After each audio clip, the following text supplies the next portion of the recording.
Bonjour à tous, vous êtes toujours sur les ondes françaises de Radio Taïwan International.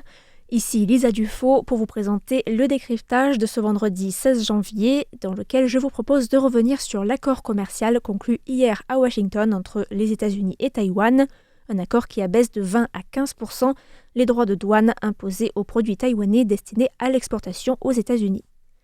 Il faut savoir qu'initialement, le président américain Donald Trump avait annoncé le 2 avril 2025 des droits de douane de 32% pour les produits taïwanais, un taux par la suite négocié à 20% en août 2025.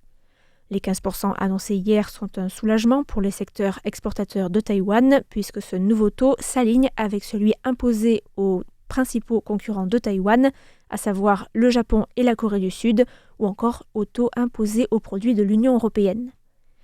C'est la vice-première ministre taïwanaise Zheng Li-jun qui était, avec la négociatrice commerciale en chef Yan Jianni, à la tête de la délégation présente cette semaine pour rencontrer la partie américaine représentée par le secrétaire au commerce Howard Lutnick et Jamieson Greer, le représentant des États-Unis pour le commerce extérieur, avec également des membres de la représentation économique de Taipei aux États-Unis et de l'Institut américain à Taïwan.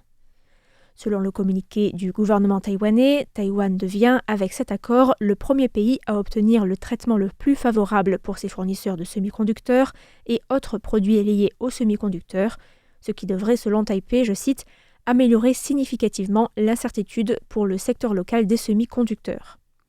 Ensuite, les États-Unis ont promis d'accorder le statut le plus favorable aux entreprises taïwanaises de semi-conducteurs qui importent des matériaux bruts, des équipements et des composantes électroniques pour leurs opérations aux États-Unis. Pour les autres détails de cet accord, je vous renvoie aux articles publiés aujourd'hui sur la page du service français de RTI. Mais ce qu'il faut surtout retenir en plus du taux de 15%, c'est la contrepartie exigée par les États-Unis, puisque Taïwan s'est engagé à ce que les entreprises taïwanaises investissent au moins 250 milliards de dollars américains aux États-Unis et à garantir également 250 milliards de dollars de garanties de crédit qui doivent permettre, selon le département américain du commerce, je cite, à renforcer l'écosystème et la chaîne d'approvisionnement en semi-conducteurs aux États-Unis. L'annonce d'aujourd'hui est venue confirmer les rumeurs selon lesquelles un accord était proche. Le New York Times avait en effet révélé en début de semaine qu'un accord était en cours de finalisation et que TSMC devrait s'engager à augmenter ses investissements aux États-Unis avec la construction d'au moins 5 nouvelles usines. En réalité, les 250 milliards d'investissements comprennent la promesse de 165 milliards annoncée par TSMC début janvier, TSMC qui compte déjà 6 usines de semi-conducteurs en cours de construction aux États-Unis, ainsi que 2 usines d'encapsulation et un centre de recherche et développement en Arizona. L'objectif est de faire de l'Arizona un pôle des puces indépendant afin de répondre aux besoins en technologie de pointe de ses clients des secteurs des smartphones, de l'intelligence artificielle et du calcul de haute performance. Il faut aussi relativiser le mécanisme d'investissement bilatéral mentionné dans l'accord,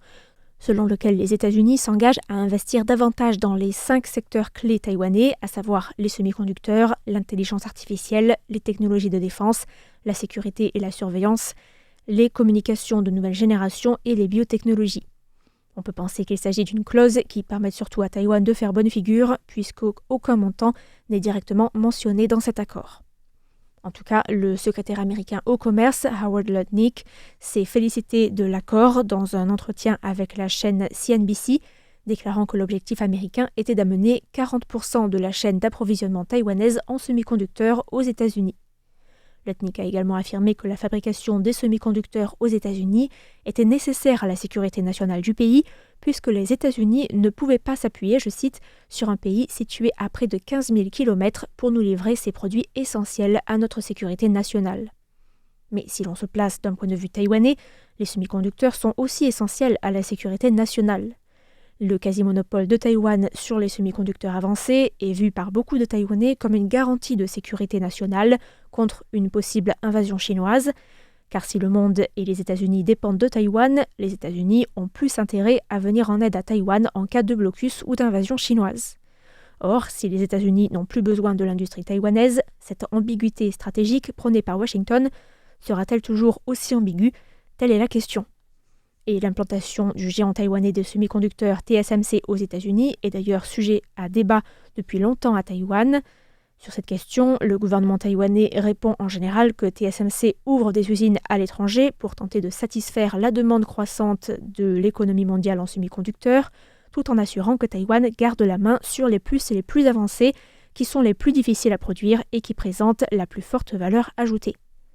Aujourd'hui, en conférence de presse, la vice-première ministre Zheng Lijun a d'ailleurs été interrogée par les journalistes taïwanais qui lui ont demandé si la délocalisation de l'industrie des semi-conducteurs aux États-Unis allait affaiblir l'industrie taïwanaise et affecter sa compétitivité. Zheng Lijun a répondu que l'accord devrait plutôt permettre au secteur technologique taïwanais de se développer encore davantage en réduisant les coûts et les risques pour les entreprises taïwanaises investissant aux États-Unis. La vice-première ministre a ajouté qu'il s'agissait plutôt d'aider les États-Unis à construire leur propre chaîne d'approvisionnement nationale plutôt que de permettre au secteur taïwanais de se délocaliser à l'étranger. Nos négociations avec les États-Unis portant sur la chaîne d'approvisionnement se basent sur un modèle taïwanais. L'objectif principal n'est pas de délocaliser notre industrie, mais plutôt d'étendre notre industrie technologique. Je pense que ces dernières années, nous avons vu les sociétés taïwanaises de semi-conducteurs accroître leurs investissements à l'étranger et la valeur totale de la production de notre industrie a également progressé pendant cette période. Sur les 250 milliards d'investissements et les 250 milliards de garanties de crédit destinés à soutenir les entreprises de haute technologie investissant aux États-Unis, Zheng Lijun a parlé de modèles taïwanais qui différeraient des méthodes d'investissement financées par l'État utilisées avec le Japon et la Corée du Sud, qui prévoient, eux, des investissements directs dans le cadre de leur accord commercial passé avec Washington.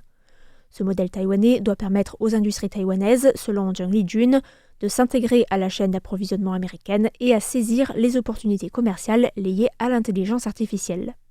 Elle a ensuite affirmé que la promesse des 250 milliards d'investissements par des entreprises taïwanaises était conforme à leur stratégie d'expansion internationale et au besoin de ces entreprises de se rapprocher de leurs clients et de leur marché. Wu Daren, directeur exécutif du Centre de recherche sur le développement économique de Taïwan à l'Université nationale centrale, a souligné que les droits de douane affectaient principalement les secteurs traditionnels de l'économie taïwanaise et que malgré un taux de croissance impressionnant enregistré par Taïwan en 2025, les secteurs traditionnels avaient continué à stagner, voire à décliner.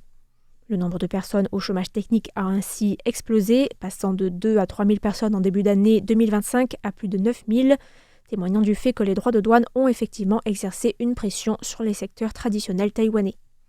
Wu Daren estime d'ailleurs que l'obtention d'un taux de 15%, aligné à celui négocié par le Japon et la Corée du Sud, permettrait au moins au secteur traditionnel taïwanais de bénéficier de conditions de concurrence plus équitables sur le marché américain, ce qui devrait avoir un impact positif sur le développement industriel de Taïwan.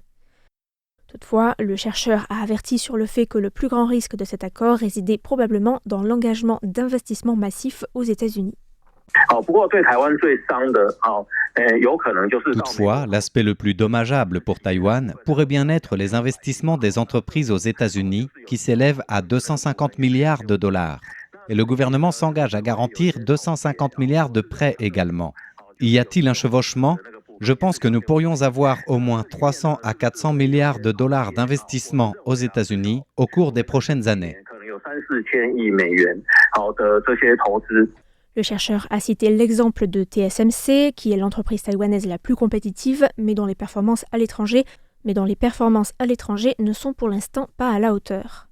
Son usine de Kumamoto, au Japon, a accumulé des pertes de plus de 8 milliards de dollars cette année, tandis que sa première usine de fabrication de plaques de semi-conducteurs en Arizona affiche une marge brute d'environ 8%, un contraste saisissant par rapport à la marge bénéficiaire brute de 60% enregistrée par le groupe dans ses usines à Taïwan.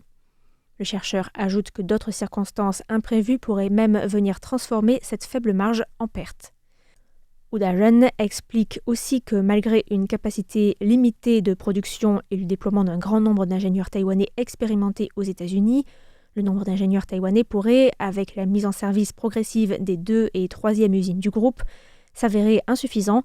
nécessitant le recrutement d'ingénieurs américains, posant ainsi des défis en matière de gestion du personnel, de coordination de la chaîne d'approvisionnement ou encore de performance. Pour conclure, il estime que l'investissement aux États-Unis représente un prix inévitable pour Taïwan en contrepartie de la baisse des droits de douane et du traitement préférentiel réservé aux semi-conducteurs, mais que cet accord s'accompagne de risques considérables, en sachant que l'accord devrait tout de même avoir un effet positif sur les performances des exportations taïwanaises. Enfin, l'agence France Presse note que la Cour suprême américaine doit prochainement trancher sur la légitimité des droits de douane imposés par Donald Trump en avril 2025, en invoquant une urgence nationale, ce qui pose donc la question de savoir comment une éventuelle annulation de ces droits de douane par la justice américaine viendrait affecter ces différents accords commerciaux conclus au cours de l'année passée entre les États-Unis et ses partenaires commerciaux, et notamment l'accord passé hier avec Taïwan qui implique des centaines de milliards de dollars d'investissement de la part d'entreprises taïwanaises.